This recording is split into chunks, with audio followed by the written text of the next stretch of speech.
I'm here with Josh Mahar, our golf course superintendent. He's done an awesome job growing the grass back in from our earlier video this year. Josh, what kind of grasses did you plant back this spring? So we went back with the same blend we had in the fairways prior, which is a ryegrass and bluegrass blend.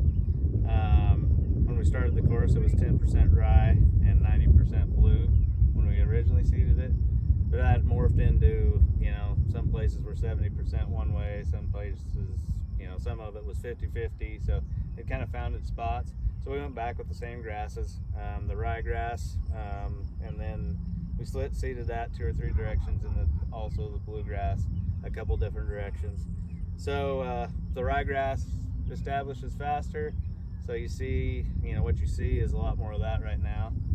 The bluegrass is there, it's just a little bit smaller, and probably in the next couple weeks it'll start to help the stand fill in. So that's kind of where we're at. It's the same grasses that we basically used the first time around. I know in our last video we didn't highlight too much on the green surrounds. I wanted you to talk a little bit about the green surrounds and what you guys did for those the last few weeks. Yeah, green surrounds we didn't think were going to be too bad, and they really weren't for the most part, but we do have some isolated spots on those, especially in the fronts of the greens where the water would run off and the ice would form, especially those areas. And then also some around the bunker edges that just tend to take a lot of traffic. Those spots were the worst as far as, winter damage. So we did a lot of sodding in those kind of areas to, kind of quick fix it. And I don't know, we probably laid, a lot. If you ask the kids that did it, a whole lot of sod. But it was pretty extensive amount of sod, at least for our small crew. And then we also seeded around those thin areas, similar to what we did in the fairways. And so those spots are still a little bit of a work in progress, but they're coming along nicely. Like I say, pretty isolated on collars. The majority of the collars pretty good. So. Not near the damage that we had in the fairways, but now with the sod, those kind of places are becoming more and more playable all the time. Good. So I know you get this question all the time, but how did taking the cart traffic off the course improve the turf condition? That was hugely critical. You can't seed grass and run over it all the time and expect it to live. If any of you have ever planted grass, maybe in your yard or whatever, you see it comes up and it's real tiny, and if you run over that very many times, that little tiny plant just folds under and it won't make it. So, restricting the cart traffic was huge, especially in the areas, coming on and off the fairways where we get a concentrated amount of traffic. Those spots would have got ran over hundreds of times a day, and that grass never would have made it. Also, those kind of spots were probably the most heavily damaged. So giving it time, the 3 weeks, that we had almost no traffic, and then we went, another 3 weeks to give it a little more time to mature, made a huge difference. It's not perfect yet, but we think that, helped us out immensely. If we would have had traffic, you'd just been fighting those spots all the time, trying to get them established. So now we've got enough grass there, and it's mature enough that we think it can start to handle the traffic. It's going to get beat down a little bit, but it's it's big enough that it can handle it now. So that was hugely critical. We appreciate people showing us patience. Hopefully what you see out here, kind of shows you that the sacrifice you made was worth it, because we've got a pretty good stand of grass going, and in a few 2, 3, 4 weeks we'll be back to normal, hopefully. It's really unbelievable what your crew has done with the golf course. I mean, and it's absolutely gorgeous out here, as always. What's your favorite part of this springtime right now? What do you think? I know you don't like to use the verbiage perfect very often, but what's the perfect part of the golf course right now that you're enjoying the most? I wish I could say anything on the turf, but I would be lying there. Obviously, we know it's not perfect. The greens are okay. We've got a few little thin spots here and there, mostly cosmetic. Still rolling quite good.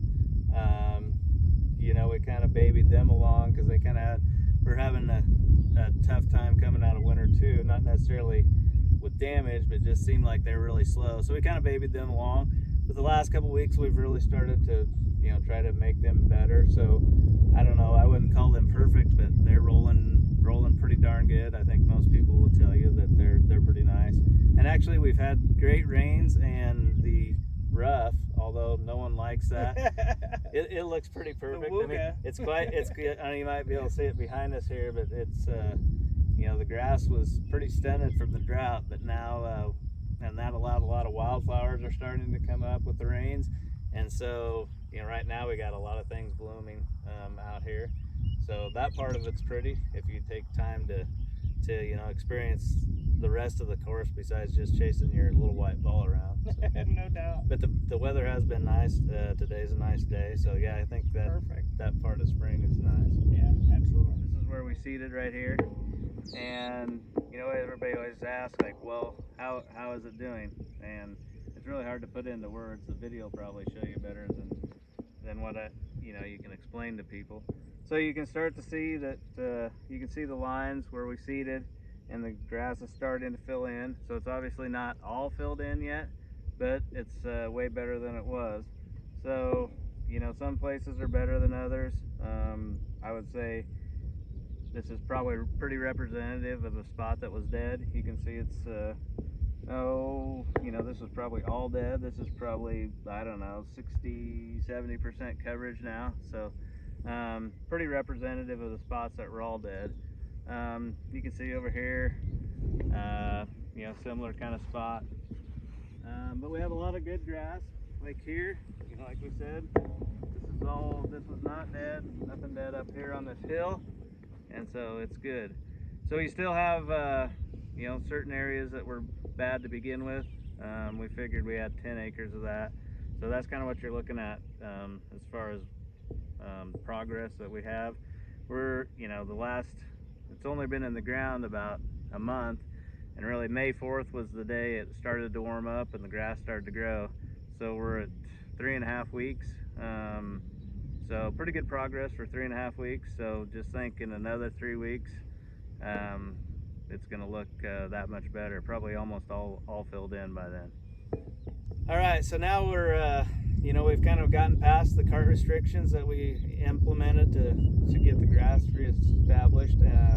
So did we foresee any new restrictions as we go forward, or what are the cart, you know, kind of parameters that we have out here at Wild Horse? Good question, Josh. So lifting the restrictions that we have seen the last month or so, pretty much completely. We'll be at the full 60 cart fleet that we have going all day long. We will try to make sure that we pair people up as often as possible. We really don't want a lot of single riders out because we want to maximize that cart usage with the turf condition and continue to help it along as much as we can. We'll still allow 5-somes, but only during the week and on Sundays after 3, and that's normal for us. And then just making sure that we're utilizing you know, the carts the right way. So we're going to keep them in the fairways only, but we're going to try to tell them to keep them out of some of the areas maybe they notice as still new seedlings are not quite grown in completely. So keeping that cart traffic more to the good grass. It's still a little difficult, to be honest. When you're driving down the fairway, you can't hardly tell till you get right on it. It's hard to see now. But if you get up on it and you notice, hey, this doesn't look like a good spot, move the cart over the side. If you play often enough, you'll know where those spots are at. Not taking divots out of the new seeded areas as much as possible, and playing your golf ball up. Enjoy the game. Don't make it any harder than you have to, but come enjoy Wild Horse. So overall, we just want customers to have good, enjoyable round, but we will try to continue to make sure that we're not using extra carts if we don't have to. Excellent.